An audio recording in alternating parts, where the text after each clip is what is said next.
Bismillahirrahmanirrahim. Assalamualaikum warahmatullahi wabarakatuh. Assalamualaikum warahmatullahi wabarakatuh. Ya, alhamdulillah teman-teman semuanya, umat masyarakat muslim dimanapun Anda berada, alhamdulillah kita bisa berjumpa di podcast Dago 285 Darul Hikam Bandung. Yang kesempatan kali ini kita insya Allah akan berbincang-bincang pada seorang tokoh umat dan juga beliau adalah seorang Ketua Yayasan Darul Hikam Bandung, tidak lain dan tidak bukan adalah Dr. Insinyur Haji Sodik Mujahid MSc. Assalamualaikum Pak Sodik. Waalaikumsalam. Salamnya gitu ya. Salam gini. Baik, sehat Pak? Alhamdulillah. Alhamdulillah, Masya Allah. Alhamdulillah. Dan pada kesempatan kali ini insya Allah kita akan banyak sekali berbincang tentang prestasi perjuangan di bulan Ramadan, yaitu fokusnya yaitu di umat Islam.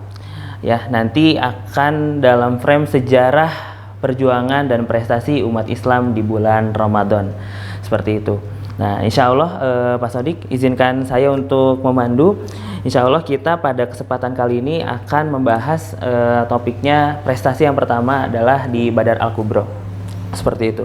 Nah, mungkin yang sudah kita tahu Pak, yang namanya Badar itu salah satu kemenangan terbesar Muslim dalam perjuangan, dan itu pun menjadi catatan sejarah yang tidak mudah dilupakan dan banyak sekali ibroh-ibrohnya. Nah, pada kesempatan kali ini mungkin Pak Sodik sebagai tokoh ulama juga ya, mungkin kami ingin mendengar Pak banyak tentang hikmah-hikmah yang bisa diambil dari perang Badar Al-Kubro tersebut. Silakan. Ya, baik Faisal. Sekarang kita sedang saum ya di bulan Ramadan. Memang kita ini mungkin tradisi atau pendidikan yang kurang luas. Kalau Ramadan itu kesannya kan kita hanya perbanyak baca Al-Quran, ya kan? Kemudian hanya perbanyak sholat, ya kan? Sholat sunat ditambah-tambah, ya. Itu semua baik, ya. Tapi sebetulnya sering saya katakan bahwa bulan Ramadan itu adalah sebuah super training. Dan juga bulan Ramadan itu kalau kita melihat sejarah ya, betul-betul bulan yang hanya tidak terbatas kepada ubudiyah. Saya katakan tadi banyak baca Al-Quran, ya, banyak zikir, ya, bukannya itu. Tapi kalau melihat sejarah yang dilakukan oleh Rasulullah dan para sahabatnya, banyak peristiwa besar di dalam bulan Ramadan ini ya. Satu di antaranya yang tadi ada perang Badar, ya kan? Udah ada perang juga yang hebat. Jadi kita tidak melihat perang ya, tapi perjuangannya. Peristiwa Badar, peristiwa Tabuk, ya kan? Kemudian ada juga yang tidak kalah besarnya adalah pembebasan Mekah, Futuh Mekah, ya. Dan juga di Indonesia itu karena pengaruh ulama-ulama dalam proses proklamasi dan juga persetujuan Bung Karno, itu proklamasi itu dilaksanakan di bulan Ramadan dan hari Jumat, dan juga adalah tanggal 17 ya. Jadi ini harus menjadi bahan edukasi kepada kita semua. Bulan Ramadan bukan hanya bulan ubudiyah, perbanyak baca Quran saja ya, perbanyak zikir saja ya, perbanyak diam di masjid, bukan hanya itu semua bagus, tapi juga adalah bulan perjuangan, bahkan bulan prestasi. Bulan prestasi ya. Jadi bagi makna Ramadan bagi Pak Sodik sendiri, Ramadan adalah super training ya Pak? Super training. Dan saya sering menggambarkan begini Pak Isa ya. Itu kalau Anda lihat pelatihan militer ya, itu kan dalam keadaan yang sangat terbatas ransumnya ya enggak? Kemarin saya lihat film itu SAS yang diturunkan di Irak. Apa coba kata komandannya itu? Pertama, kamu jangan sampai ketahuan, ya kan?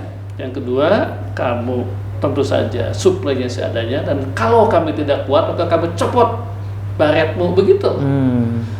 Ya, jadi kalau kita bisa melaksanakan hal yang umum dalam keadaan kenyang itu biasa ya kan?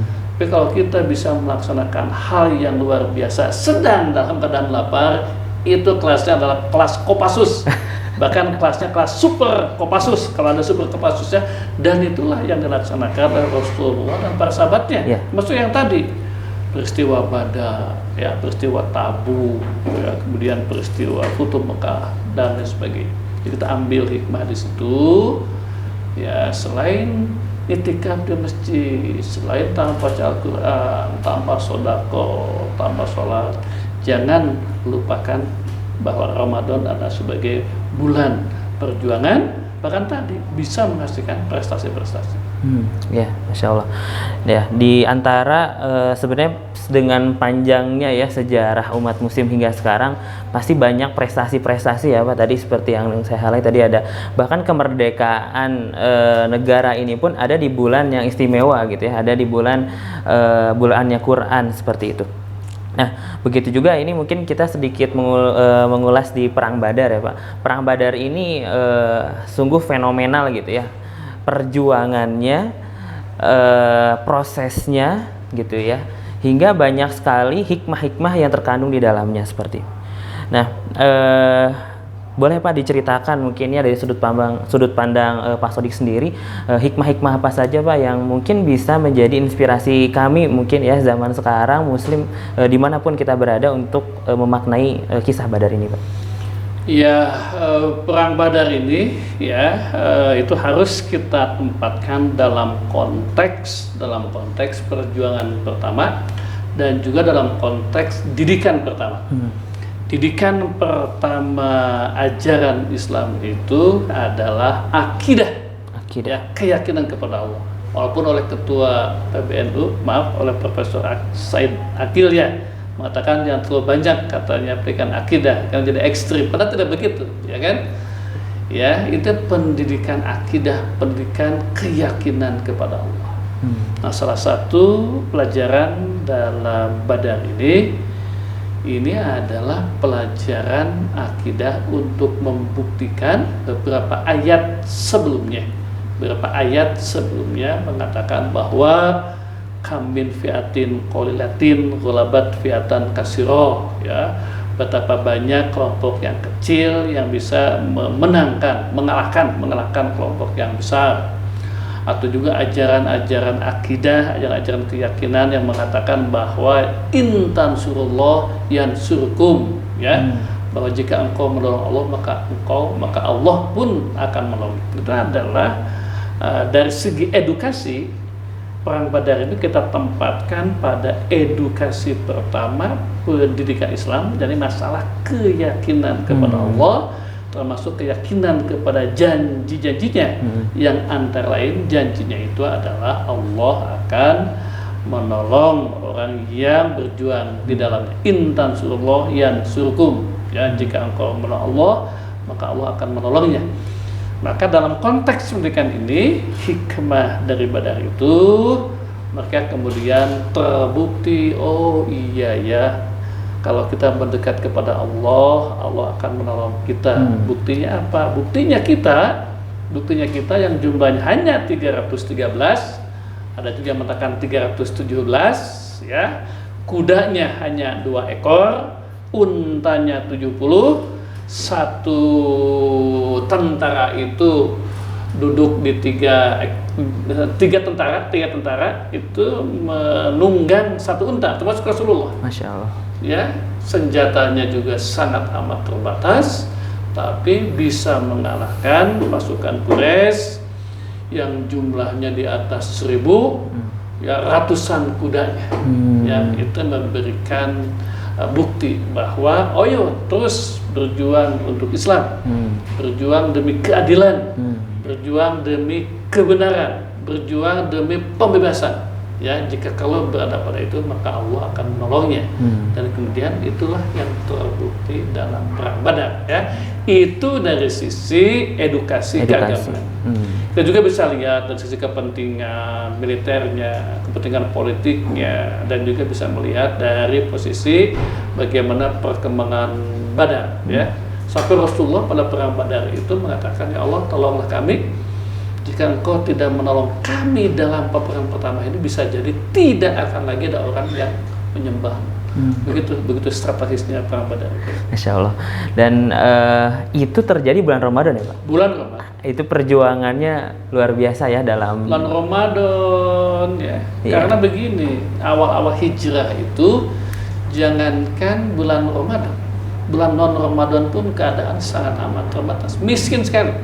Ya, ketika orang hijrah dari Mekah ke Madinah kan, mereka usahanya ditinggalkan, rumahnya ditinggalkan, hartanya ditinggalkan, keadaan mereka sangat miskin sekali. Apalagi sudah miskin, sudah lapar ya nggak bulan Ramadan. Tapi ketika mereka ada panggilan untuk berjuang, mereka menyambutnya. Mereka menyambut.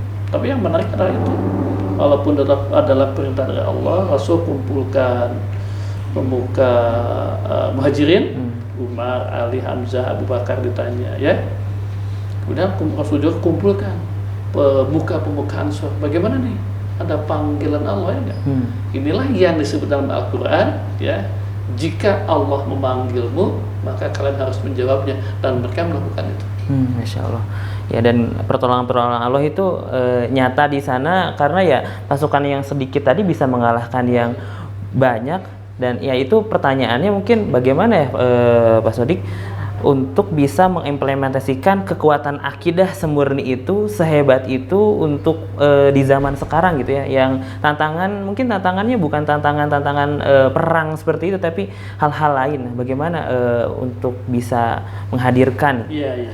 Tapi saya ingin tadi saya menyinggung soal pernyataan Profesor Aqil Siraj ya.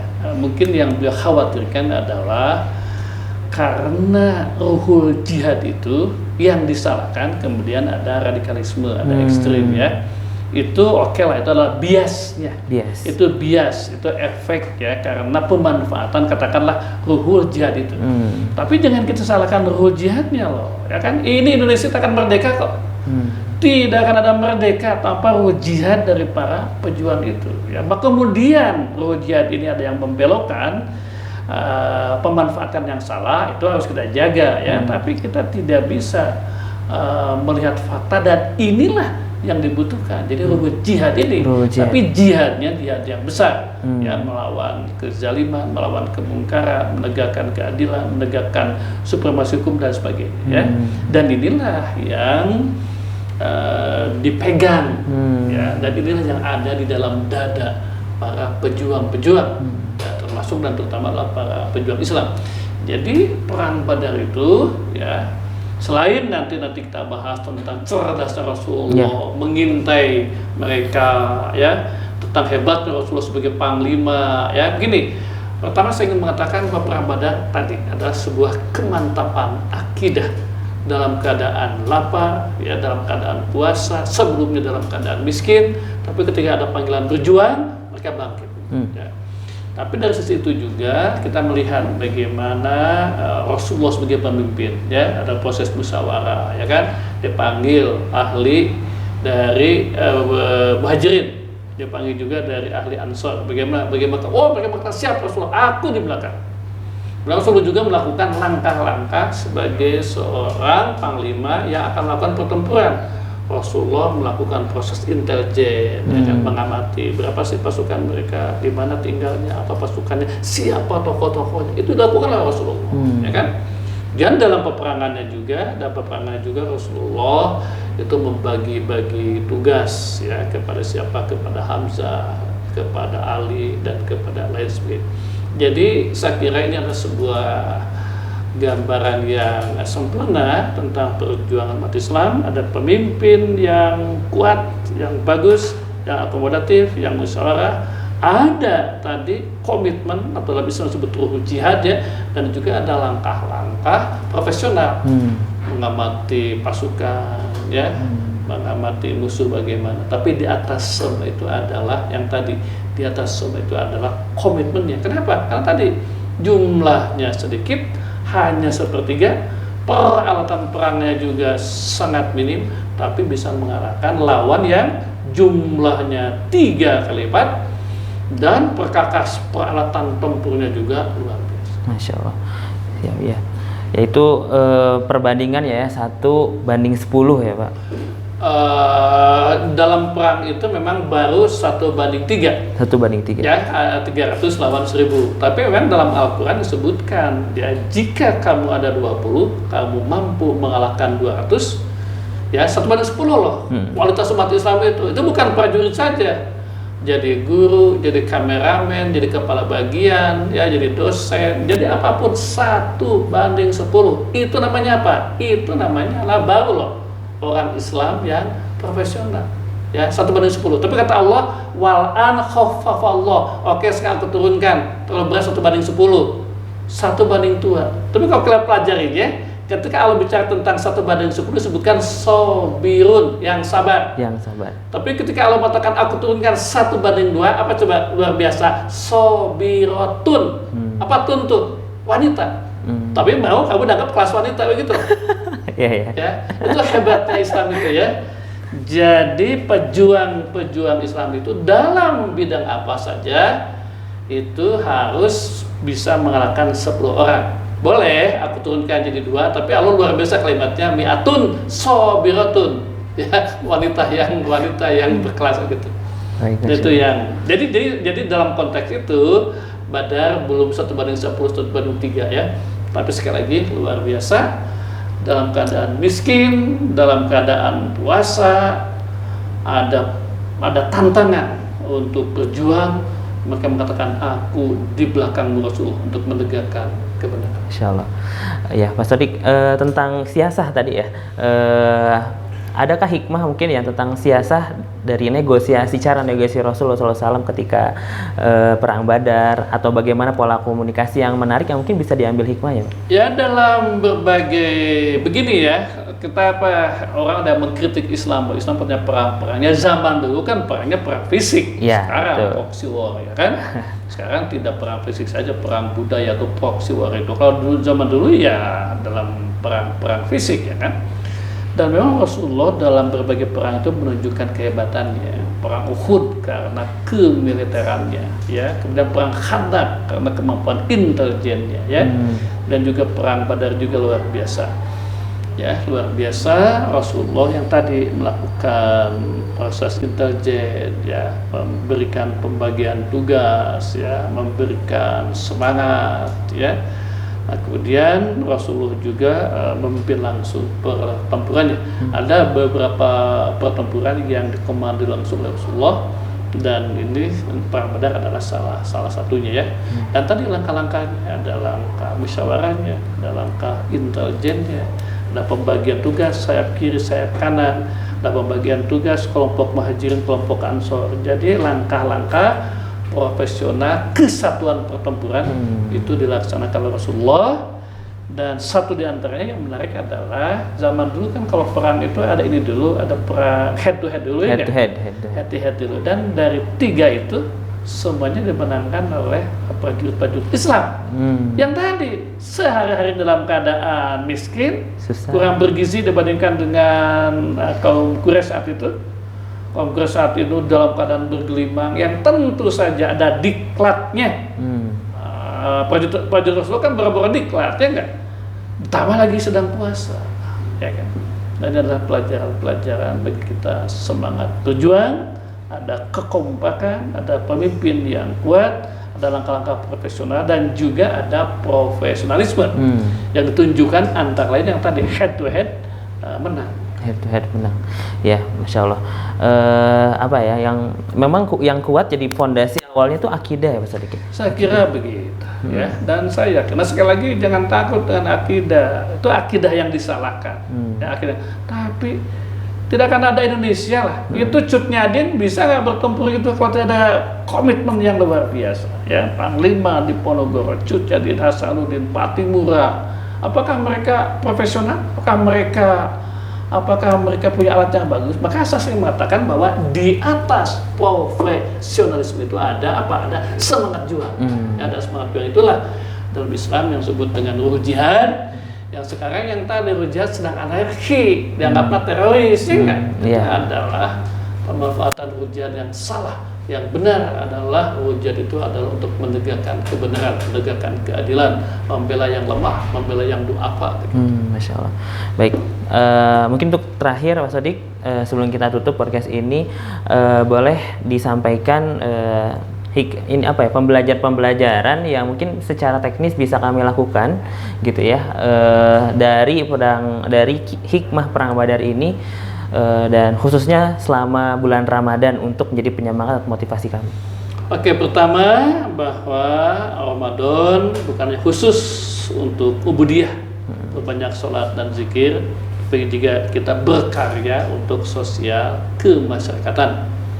Kalau misalnya Anda seorang ilmuwan, gunakanlah untuk merenung, untuk melakukan riset, untuk melakukan analisis sehingga lahir teori-teori yang baru ya. Jadi jangan dianggap Ramadan hanya untuk ubudiyah saja.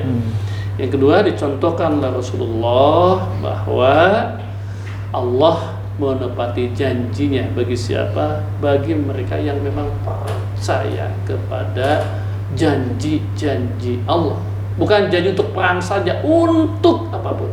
Ya, misalnya Allah mengatakan bahwa jika kamu banyak infak, maka dibayarlah 700 kali lipat. Ada tidak bang yang berikan 700 kali lipat ya?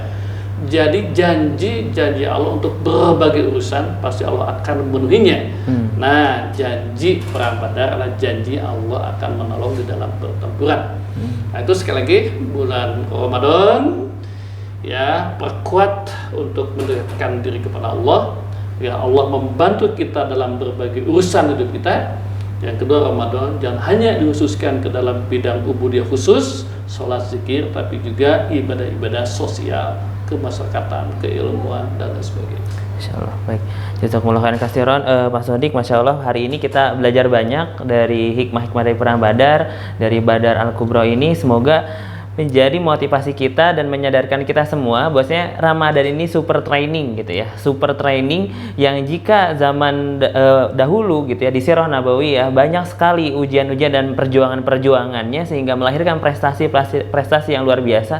Sekarang giliran kita semuanya ya, zaman sekarang bagaimana kita berjuang melawan hal-hal yang memang perlu kita lawan, kezaliman. Super training agar mencapai kualitas mukmin yang sebenarnya, yang jika 20 bisa mengalahkan 200 atau setidak-tidaknya jika 10 memastikan 20. Yang sabar ya, tadi. 1/10 atau seburuknya 1/2. Itu loh kualitas mukmin itu aja, antara lain dididik dalam bulan Ramadan, dan itu dibuktikan dalam Perang Badar. Alhamdulillah. Siap. Terima kasih, jazakumullah khairan katsiran, jazakumullah ahsanal jazaa bil jannah kepada Pak Sodik yang sudah berkenan untuk berbagi, dan juga pada pemirsa semua yang sudah menonton. Semoga kita semua bisa mengambil ibrah dari setiap detiknya pada bulan Ramadan ini. Saya Faisal Muhammad Syari Alwi undur diri. Wassalamualaikum warahmatullahi wabarakatuh.